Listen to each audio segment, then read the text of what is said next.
I would like to invite Mr. Rakesh Maheshwari, Senior Director, MeitY, Government of India, for a special presentation on uh, empowering citizens for safe and trusted and accountable internet. A big round of applause for him. Uh, I would also like to take this opportunity to inform all our esteemed delegates that there will be a lucky draw during the event. And the lucky draw winners, three of them will get a special hamper from APAC News Network after the event. So do stay back till the event is over. Thank you so much. Over to you, Mr. Rakesh Maheshwari. Thanks a lot for inviting me and giving me an opportunity to share our thoughts on government's commitment to create a safe, secure, accountable internet for the users in India. And when I'm talking of these words, I'm primarily talking in the context of Information Technology Act and a recent rule that was published by the Ministry of Electronics and IT, which is IT Intermediary Guidelines and Digital Media Ethics Code 2021. You all know about the unprecedented growth of internet and the related issues emerging because of all this. So I'll not go into the details of this slide. But while we, for example, in India have got around 80 crore users on internet, we have more than 50 crore users on social media sites. We are highest in digital payment. We are almost highest in every attribute which is worth mentioning in terms of statistics on internet.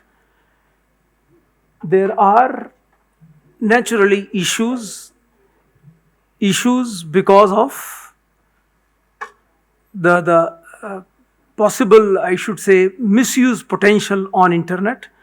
And once again, I mean, that's the so what exactly Government of India, Ministry of Electronics and IT, which I represent, has done is what I am talking. So I just give a quick introduction, and of course the IT Act you must already be knowing. It's one comprehensive act. Primarily when it was initially came into existence, it was primarily an enabling act. So for all the e-governance activities that we talk, the enabling law in the country is the IT Act 2000, which was subsequently amended in 2008. So it's not just about the enabling law, it is actually the only law practically available for regulation of cyberspace in the country. And to that extent, it is a law which also talks of contraventions, cyber contraventions and cyber crimes. It talks of creating framework for enabling cyber security in the country by virtue of Cert In and NCIIPC, primarily these two. It empowers government to particularly, do certain activities, including, if required, blocking of certain information on internet. You must have heard of Section 69A in the recent times, because that's how it has become very popular, though ministry had been doing this activity for, in fact, last 10 years, but because of controversies, things do get popular. So 69A section as of today is popular. Many of apps recently, in fact, starting from 2020, were blocked. Of course, recently there has also been a case by Twitter against Government of India, wherein they are talking of disproportionate blocking by the ministry, and we have just submitted our affidavit yesterday only. So it also, of course, it also actually started with giving a parity of electronic records with the physical records. So it is enabling, it is facilitating, it is regulating. It comprises of all the components which are necessary for the regulation of cyberspace. In fact, in the absence of a data protection bill as of today, it is the IT Act which provides the basic elements of personal data protection in the form of sensitive personal data protection. Going with the core theme, which is about empowering citizens, and that is where, because almost each one of us is connected on internet today, each one of us is using social media, and therefore what exactly the ministry has done to see that this, I should say, ecosystem is safe, secure, trusted.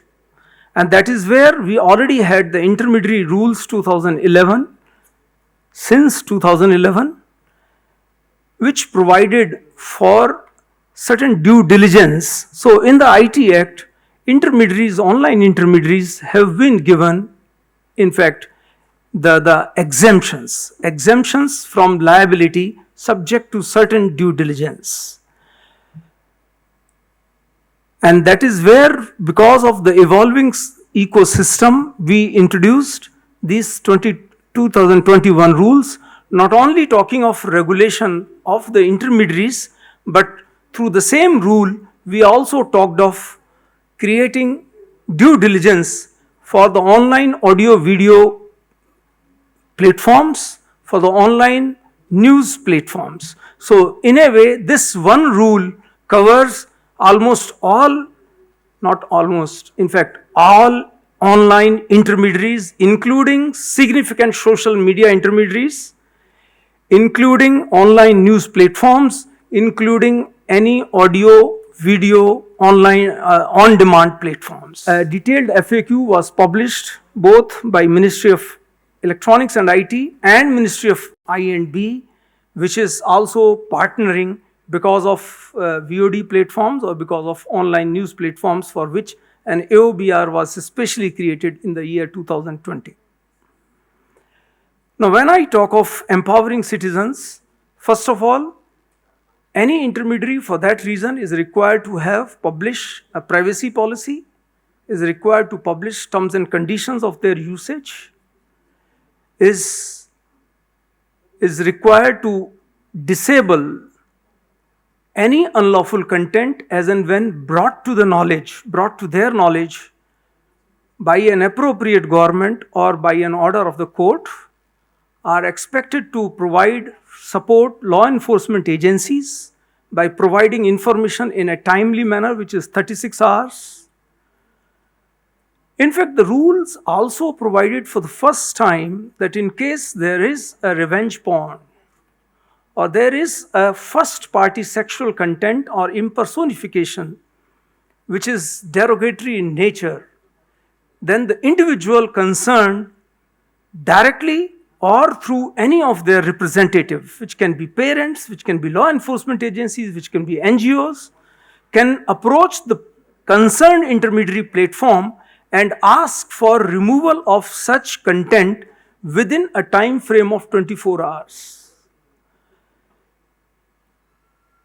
Our experience had been that the social media platforms, while they have grown up too large in a short span of time, the fact remains that Google India and Google Inc., Facebook India and Facebook Inc., Twitter India and Twitter Inc., and WhatsApp India and WhatsApp Inc. turned out to be different, legally different. And every service which is being provided by them is provided by the so-called, I should say, not so-called once again, it is by the Inc., and the representatives which were there in the country for the legal purposes always disassociated themselves from the actual services being provided. That means we were at the mercy of, I should say, someone who we can't see, we can only interact through mails. And therefore, in order to increase the accountability of such social media, in fact, significant social media platforms, we asked them to have an office here in India. We asked them to have a grievance officer here in India. a nodal contact person for liaison with the law enforcement agencies and the government agencies, and a chief compliance officer to ensure the overall level of compliance. We ask them to publish a monthly compliance reports, particularly with respect to the grievances and particularly with respect to the contents that they remove. And since June 2021, all these platforms are publishing their reports every month on their platforms, so publicly available information. We have also asked for a voluntary verification. So those users who want a verification of their accounts, so of course, everybody may not be able to, that lucky to have a blue tick, but everybody is entitled to, whoever wants is entitled for a verification on internet, on these social media platforms, and barring one of them, today, all of them are providing a verification mark, of course, different from a blue tick mark, but a verification mark which is available. There are other, I should say, due diligence also which have been created, which in a way have created for the first time the accountability of these platforms to the citizens. And because the space continues to grow, so this is just maybe a representation of what kind of reports are therefore being published by them, what kind of grievances and the number of grievances and the content which are being removed by them. In fact, we also asked these platforms, particularly if it is a repeat content, particularly if it is a content relating to rape, gang rape, and child sexual abuse material, it is their own responsibility. So by definition of intermediary, they are not supposed to be modulating, they are not supposed to be touching the content. But on these type of contents, the rules provide due diligence to be done by them, an effort to be done by them to be able to identify and possibly remove such material before it actually gets published or as soon as gets published on their sites. As I said, because of the evolving nature of internet and the issues around it, we have also gone in for further amendment of these IT rules 2021. We wanted that if we were getting a lot of grievances wherein there was clear arbitrariness of the platforms, few accounts were getting deleted, and when intervened or when approached through the grievance officer mechanism or the appellate mechanism, whichever they had created, maybe they were partially getting restored. Many of them have already gone to the courts, and therefore the matter is, while the matter is sub judice, the problem remains, particularly when when a particular user is deplatformed. The voice is completely muted, and the way, as I said, the way we are using these platforms have already become part of our life. It is like a denial of our fundamental rights on the platform as soon as we are taken down. And to that an extent, we are talking of creating a grievance appellate mechanism. We are empowering citizen also, partially touching or borderline touching the Shreya Singhal case, wherein we are also empowering the users to be able to approach the platforms and ask for removal, particularly of such contents which is considered unlawful, which is considered maybe a clear fake news, misinformation. So some aspects, the platforms' accountability should be increased, not just by publishing the terms and condition privacy policy, but also ensuring that those terms and conditions are actually adhered to. Public consultation has already been over, and the ministry is working on maybe finalizing this amendment of 2022 for the IT rules 2021. Of course, recently, as part of enhancing the security in the organization, organizations across the country, including government organizations, and that's very important. So while most of the act is providing enablement for government services, it does not actually create any obligation for government organizations for the sensitive personal data, for example, that the government organizations may be collecting. So in the name of we doing a sovereign function, which we do, but because of app ecosystem, the government has also started collecting lot of, I should say, metadata. So the rules have to be equally applicable to the government and are going to become equally applicable to the government in time to come, unless, of course, they are clearly exempted for the specific purposes that they do. And therefore, certain guidelines as of today have been stated, have been conveyed. I mean, not guidelines, they are the directions. They are the additional directions in addition to Rule 2013, which have already become applicable to all government organizations as well. I'm not going into the details. They are available on certain sites, including an FAQ, which was subsequently published by certain in June 2022.